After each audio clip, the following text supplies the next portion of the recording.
MJ15 P41 Q10 is an op-amp circuit. Here we have a what circuit? How do we know whether it's a comparator, inverting or non-inverting? Well, they told us it's a comparator circuit, but you also can see that there's no kind of connection between the output and the input like that, with a resistor maybe.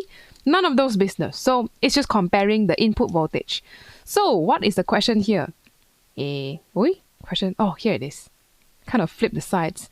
Show that the potential at the inverting input of the op-amp is 1 volt. So they already gave us the answer. We just need to show that's the answer. What's the inverting input? Inverting is the V minus input. So we need to look at the V minus input. Where's the V minus? V minus is right here. How do we show that that input is 1 volt? Means from ground here means 0 volt. So all along this line is 0, 0, 0, 0, 0, 0 volt potential. And we're going to show that this is 1 volt input. So whenever you see a complicated circuit like this, you need to stay calm and remember that, oh, input to op-amp is a potential divider. Can you recognize where the potential divider circuit is? Well, let me highlight it out for you. You have some 4.5 volts, and then this whole part, there's 2 resistors, and the op-amp input is taking out halfway. So somehow this resistor will divide and share the potential difference, like what we talked about in the previous video, and that's what we call a potential divider circuit. Okay, so I'm going to redraw this blue highlighted part just so we can focus on that part and not get worried about the rest. So here's the circuit where you have on top a potential of 4.5 volts. And at the other end of the potential divider is ground already, ground means 0 volt. So this symbol tells you along that bottom line, all the position is ground. Now, we are trying to find the input or the potential for V minus. That is called the inverting input of the op-amp. So I didn't draw the op-amp because too many things to draw there. So how do you find this thing? What are we trying to find? So you're going to have some kind of potential difference between here. They usually draw like this. Okay, that will be your thing that you need to show that is 1.0 volt. How to show? Gotta remember the whole potential of 4.5 drop down to 0 is this whole thing. And it's shared between 2 resistors. But let's think about the ratio. I think we're going to do the ratio to the total. So what I'm going to do is this. The input here, V in, V minus, sorry, over the total potential drop. That will be 4.5. Okay, so this is our V minus. I'm going to label that right here. V minus. From 0 go up a certain amount. So this is over the total potential drop. Total. And what's going to put on the other side? The ratio of the resistor. They share ma. The 4.2 kilo ohm will take a certain ratio. Then the 1.2 kilo ohm also take a certain ratio. So we're going to ratio 1.2 over the total resistance, which is 1.2 plus 4.2. And you would get a V minus of about, potential difference, 1.0 volt. That means that the potential difference from ground is 1.0.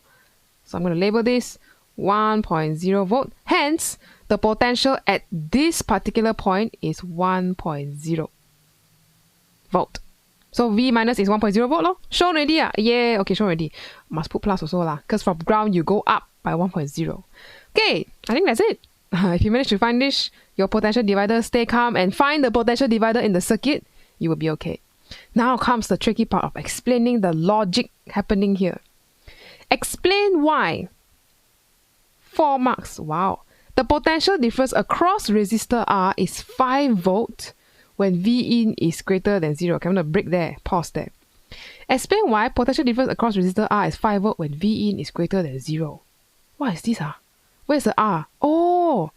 So we're trying to explain why this one is 5 volts when V in is greater than, what's the thing that they say?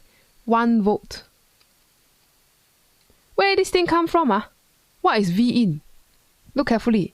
V in is going to the V plus, the non-inverting input, and 1 volt is our V minus. So we are saying explain why when V plus is greater than V minus, then you have a V out of 5 volt. How to explain? Actually, I just wrote the answer out for you. So, we're going to explain this thing. It's the logic behind the comparator. If you forgot how that thing works again, go check out the theory video on how a comparator works. You're basically comparing between both of these. So, we need to compare V in and 1.0. So, we need to explain that whenever this is true, when V plus is greater than V minus, then the output will be plus 5. Where did plus 5 come from? When V plus greater than V minus, then you look at the power supply is 5, right? So you will take plus 5. It's just the maximum, the power supply value. Okay, this is the first condition. The other one is if, okay, this is condition number 1, condition number 2. Comparing which one is bigger, V plus or V minus. This is just comparing only. Which one bigger, you just choose the output. So if V in is smaller than 1.0 volt, then you are saying that V plus is smaller than V minus. Okay, this is what you're trying to say. Then what will the output be? Which one is bigger? Minus is bigger, right? Minus bigger, so what you take? You take the negative part, the output, minus 5 volts. The idea is just that it's a logic switch. You see positive bigger, right? Then you take the positive of the power supply for the op-amp. Where is power supply? Power supply. Also known as, sometimes you write there V supply. Okay. Then you see, if the negative is bigger than the positive, then you see to take the negative. Okay, that's how you just compare both of it together. It's a logic one. Okay, how to write this in sentence? Because this is the answer. But we need to talk about potential difference across the resistor, right? Here. Okay. So let's use this logic to write out the answer. First one, when V in is greater than 1.0 volt. So that is this case. You're saying V plus greater than V minus. Let's say in a sentence nicer. So you can say when the non-inverting input, to write out the whole thing. Just in case I never know. When the non-inverting input named as V in, or our proper way to name it is V plus, is greater than what? 1.0 is the inverting input. So we write there, inverting input, which is our V minus that we found earlier, which is 1.0 volt. Then what happened? What's the output? Then you say, then the output of your, output of the op-amp, output voltage of op-amp, wow, sounds a bit long, is plus 5 volts and V out is plus 5 volt. They say, Miss, output voltage and V out not the same thing, man. Why you write separately? Be very careful. In this case, it's not exactly the same. Because output voltage of the op-amp here is plus 5 volt.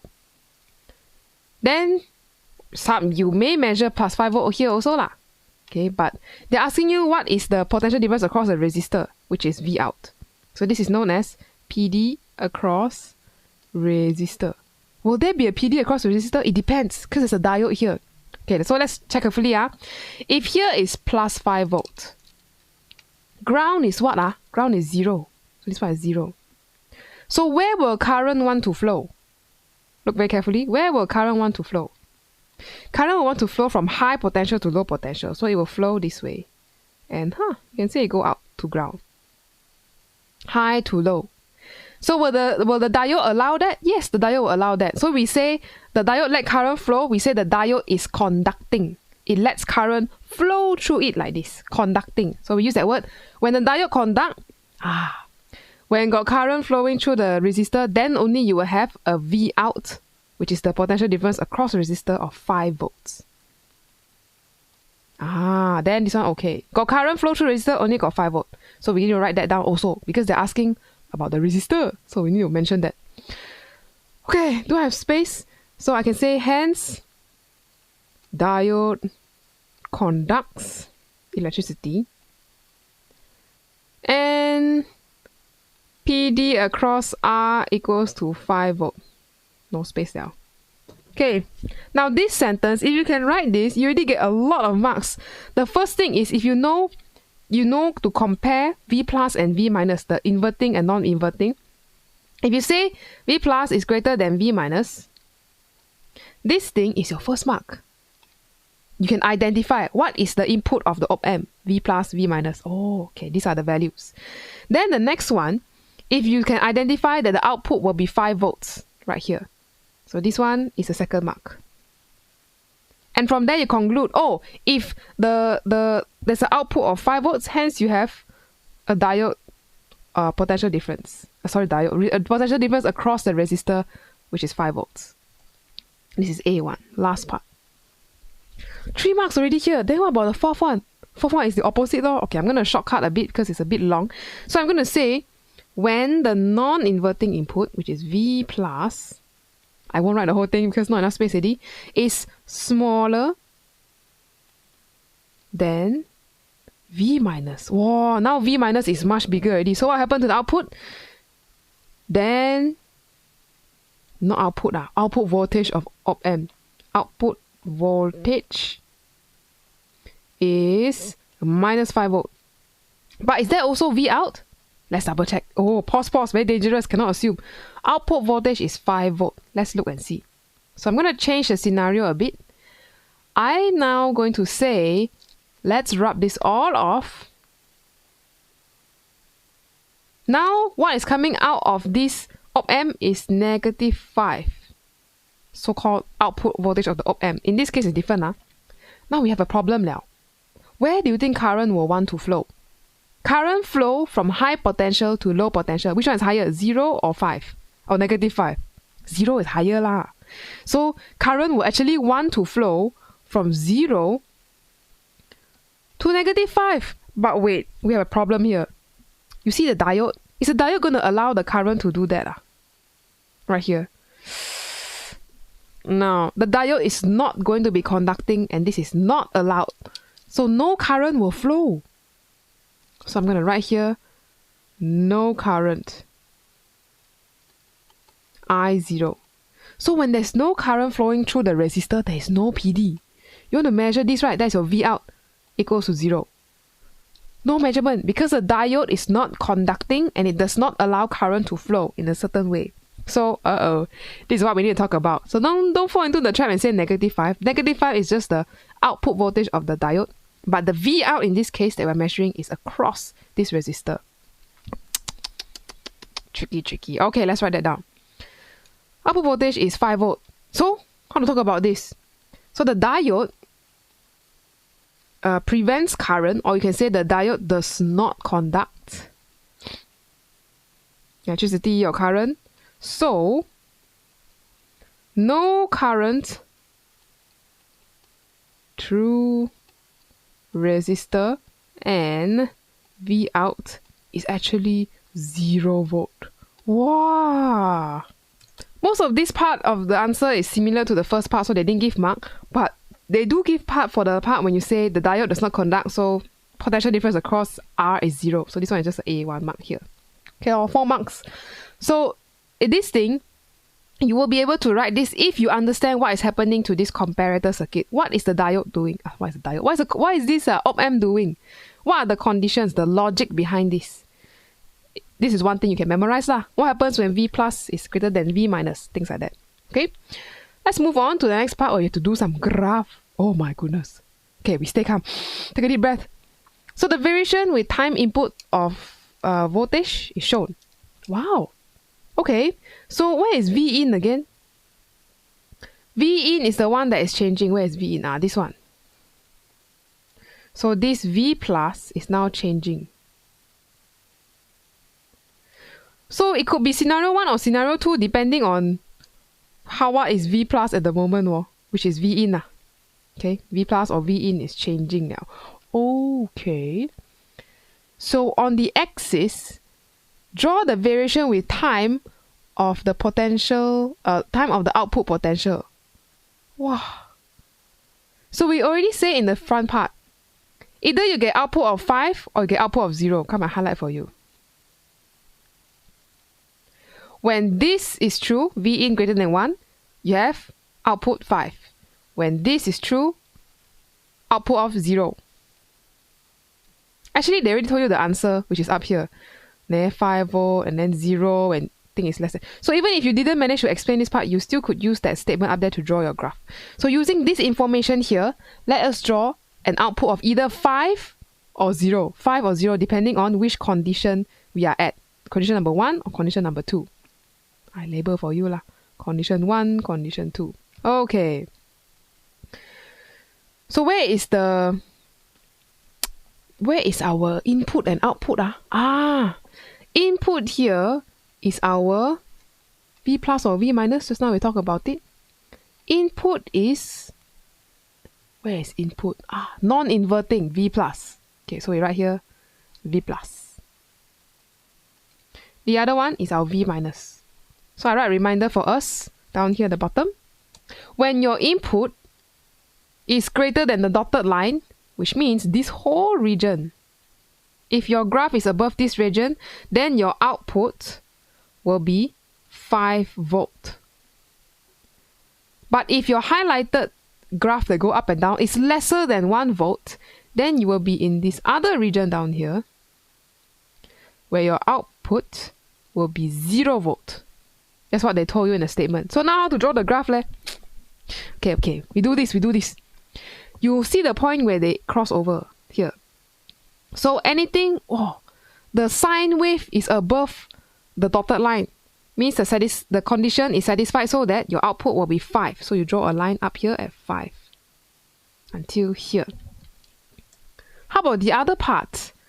At this part of the graph, it is below the dotted line. So you satisfy the condition where your output is 0. So no matter how small it is, you don't care. The op-amp will just say, nope, I'm not going to give you any output. So output is 0 down here. Okay. Actually, I should follow color like, okay lah, follow color. This part is the orange part. This part is the part where you op-amp got output. Okay, then here op-amp got output again. So anytime you're above the line, you boost it up to 5. So I'm going to draw a few more lines up here. Boost up to 5 until here. This part also boost up to 5. Like that. Okay, draw vertical lines. And lastly, the 0 lines. Down here. I forgot one more side on the right. There we go. And that will be boosted up to 5. Okay, so you see what happens here? I'm going to re-mention this again. You have an original sine wave. But you set a certain condition such that when your input is above a certain level, which is 1 volt, then just boost it all the way up to 5. So your output will just be either 0, which is down here, 0 volt, or up there, which is 5 volt.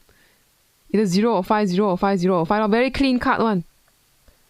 Quite interesting. This kind of wave is what we call a square wave. I'm going to write that here. Square. Because I know it looks like a rectangle, but square because you have right angle corner and it's like this right angle, like a Great Wall of China like that. Square wave. Sine wave is a smooth one. Sine and cosine. Okay, so that is how you can draw this graph. Just remember your condition. When what is greater than what is an inequality, then you have to either have output of 5 or output of 0. Now there are two marks here, right? 2 marks. Where do the marks come from? The first one comes from the square wave shape where you either have 5 or 0. So square wave here lah, square wave shape 5 volt or 0 volt. That's the first mark. And the second mark comes whether you knew where to put the vertical side. So vertical side is here where both intersect. The sine wave and the dotted line intersect. These are where you have the activation point. What you call activation point? The points where the op-amp will give an output. Okay, whether it's greater than or so. Okay, so there's 2 marks. That is M1 and A1. Now the last part, Suggest a use for this type of circuit. Huh? What is use? How to use this? Where would you see this thing? You scratch your head a bit. Well, you may not know this the first time you do this question, but it's okay, we'll learn together. So why on earth would you want to make a signal like this sneaky, bendy, like a bit crooked signal into a nice, clean square wave? Why would you do that? Well, one thing is a conversion between analog and digital signal. Let me write out for you. So one of the purpose, you see the shape change, right? Sine wave a bit, zigzag a bit, then you make into a nice clean square wave, either on or off. That is what we call reshaping. So one use for this type of circuit is to reshape digital signals. I'll show you in a bit what that means. Okay, so it's either 5 or 0, or in computer can only talk in 1 or 0. Okay, so this very clean cut 1 0 1 0 is very important for digital computers to understand it. Oh, I forgot a 0 part here. Okay, let's put a 0. So one common place where you can see this happen is actually, it might be in your house when you have internet. How the Wi-Fi go to your house? Well, if you have a landline, okay, the original pulse, this is what we call regeneration. Original pulse, very nice square wave digital. Then you are sending this pulse to a certain destination. Then maybe it become out of shape. Some shape loss become deformed, got noise, and all this kind of problem. So you need something to restore it back to the original pulse so that your computer on the other end or whatever device can understand it. So what I say is in internet optical fiber transmission. Usually you can see this in internet transmission, how your network connect. Okay, so you have a transmitter on the left side where the input is a square wave, very nice, very clean, 0505 or 0101, on off on off on off.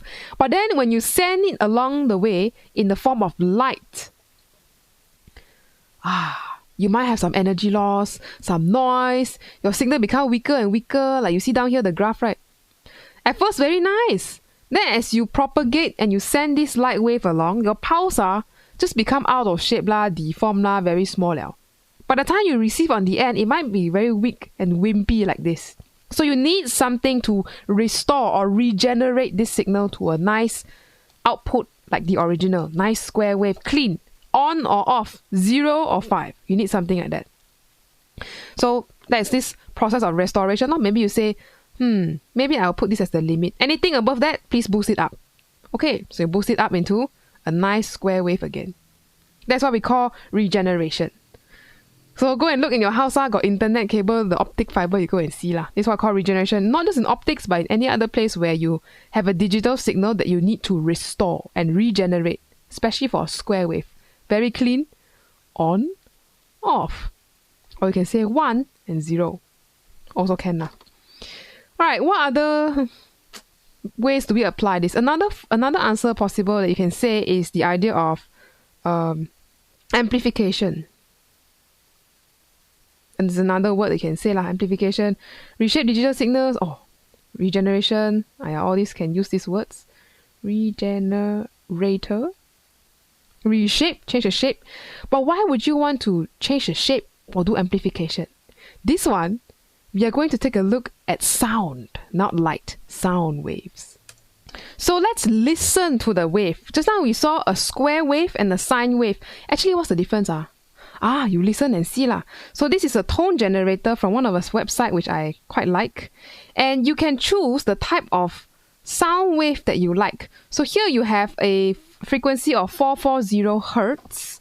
And you can choose the shape of the wave. So there's actually a few shapes. You will see them as we go along. Sine wave is sine. You see the shape up here next to my head. Square wave is the one that we draw just now. The square junction right angle. Triangle wave here is triangles. Sawtooth is slanted triangles, right angle triangles. So how does a sine wave sound like? Listen very carefully.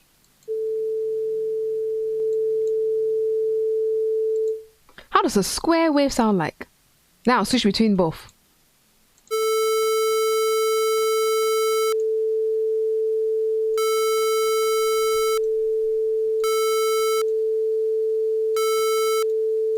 If you notice the square wave sounds much more sharper, like more aggressive like that.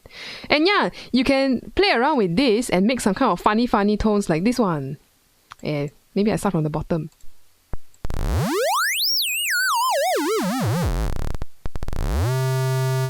Okay, so that is what you can do with sound. You have a different tone to it. But like, Miss, why do we do this? It's pointless.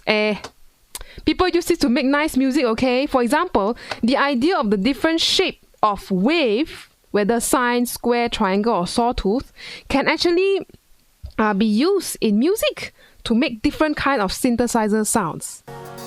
Such as this one over here. So listen carefully.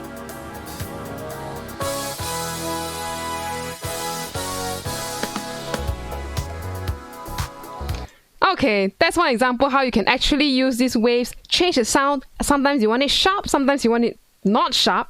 That's what you can do.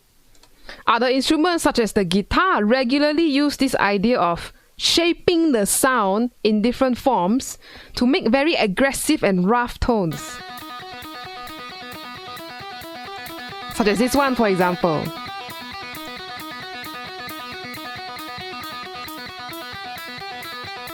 But how does this work again? Let's go back to the op-amps. So this guy in this YouTube channel talks about it pretty well. I recommend you go check out the link down below if you're curious to know more.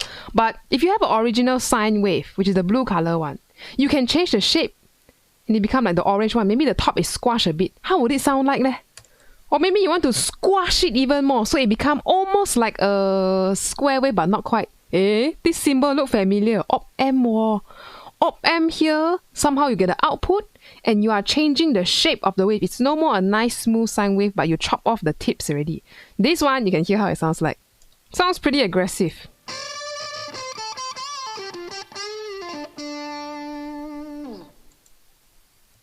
Now, the more square the wave become, like this one, you see, wow, this one the shape completely changed now. Input is blue color. Nice sine wave. Output is a square, jaggedy shape. How does this one sound like?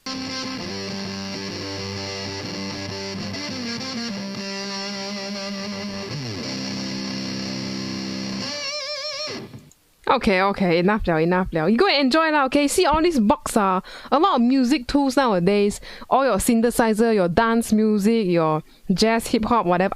You got all kinds of these aggressive tones that will pop out. Synthesizer, keyboard, your favorite band probably at least has some keyboard sound. A lot of this have to do with reshaping the sound. By end of the day, it comes right back down to this. So, make sure you know how to draw your graph. What does it mean to find the output? Okay, op-amps are great at doing this. They change the output depending on certain conditions, especially comparator circuits. They can make square waves very easily like this one. Okay, so that's all for this video. If you're interested to know more about how all these things are used, just check the links in the description down below and you can go do more searching. So that's all for this video. I will see you in the next example or theory section.